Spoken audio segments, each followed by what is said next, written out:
رام چونترا ایک تاریخی اہمیت کا حامل بندر تھا جس کے اب آثار باقی ہیں۔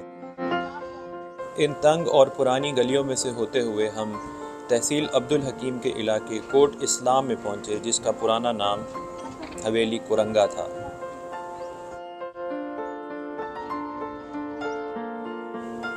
آخری دفعہ اس مندر کی تعمیر دیوان سانول، جو کہ سکھ دور میں ملتان کے گورنر تھے، انہوں نے کروائی۔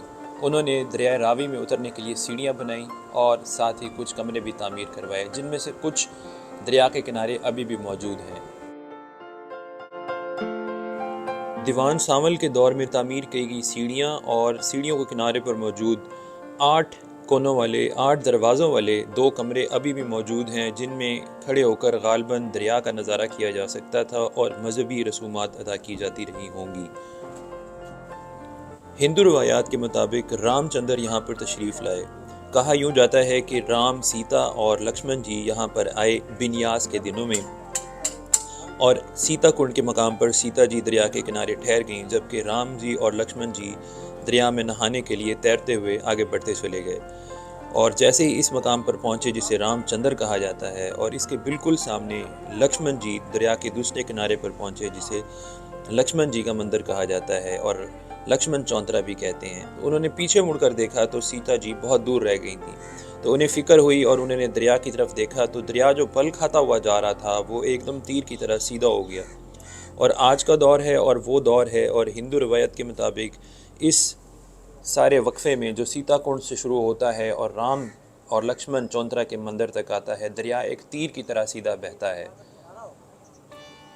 دریا کے کنارے موجود یہ 2 پرانی عمارتیں جن کے 8 دروازے ہیں، اور ان کے ساتھ ہی دریا میں اترتی ہوئی سیڑھیاں جو ابھی تک موجود ہیں، ان پر ہم بیٹھے اور بیٹھ کر ہم نے ماضی کے ان قصوں کو اور حصوں کو یاد کیا جو اب تاریخ کا حصہ بن چکے ہیں۔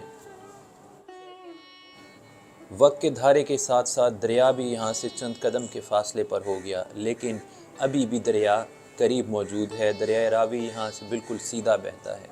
اس بارے میں 2 مسلمانوں کی روایات بھی ہیں۔ ایک روایت یہ ہے کہ مغل شہزادہ دارا شکور یہاں پر آیا اور اس کے پاس جو بادشاہی کا تاج تھا وہ اس نے یہاں پر دریا میں پھینک دیا، اور اس کے بھائی عالمگیر نے یہاں پر پورا دریا ہی کھدوا دیا اور اس کو سیدھا کر دیا اس تاج کو ڈھونڈنے کے لیے۔ اور ایک دوسری روایت یہ ہے کہ مغل بادشاہ عالمگیر نے اس دریا کو یہاں پر سیدھا کروایا تھا، کیونکہ لوگ یہاں پر شکایت کرتے تھے کہ دریا بل کھاتا ہوا گزرتا ہے، اس لیے اس نے دریا کو سیدھا کر دیا۔ جس جگہ اب ہم نیچے اترے ہوئے ہیں، یہاں پر چند 100 سال پہلے دریا بہتا تھا، اور دریا کے کنارے یہ عمارات تھیں جو ہندو برادری کے زیر استعمال تھیں۔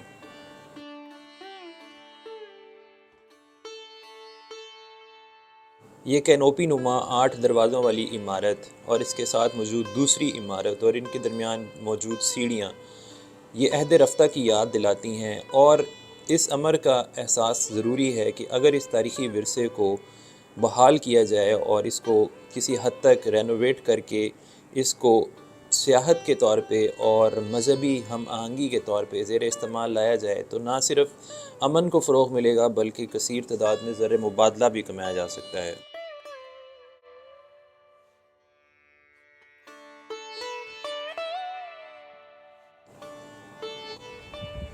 سامنے موجود دریائے راوی کا خوبصورت منظر، اس کے کناروں پر موجود درخت ایک خوبصورت سما بہا دیتے ہیں، اور سیدھا بہتا ہوا دریائے راوی ایک خوبصورتی سے بہتا چلا جاتا ہے۔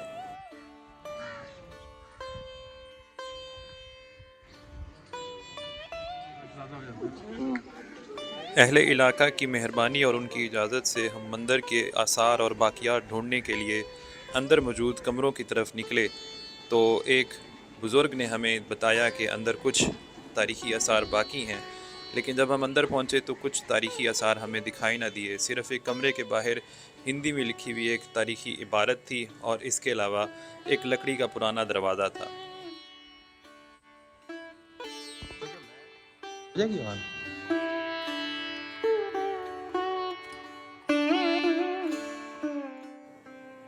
اس قدیم مندر کی باقیات دیکھتے دیکھتے ہمیں کچھ ایسی عبارات بھی ملیں جو کہ شاید یہاں پر موجود قدیم دور میں لکھی گئی ہوں گی۔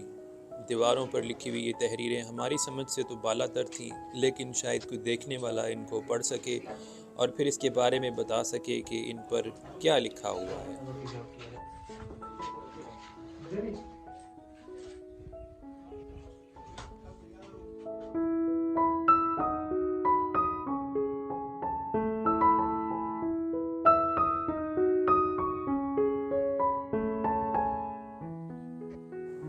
دریا راوی کے کنارے موجود رام چونترا کے اس تاریخی مندر کے آثار دیکھنے کے بعد ہماری اگلی منزل دریا کے اس پار رام چونترا کے بالکل سامنے لکشمن چونترا کا وہ مندر تھا جہاں پر لکشمن جی نے قیام کیا تھا۔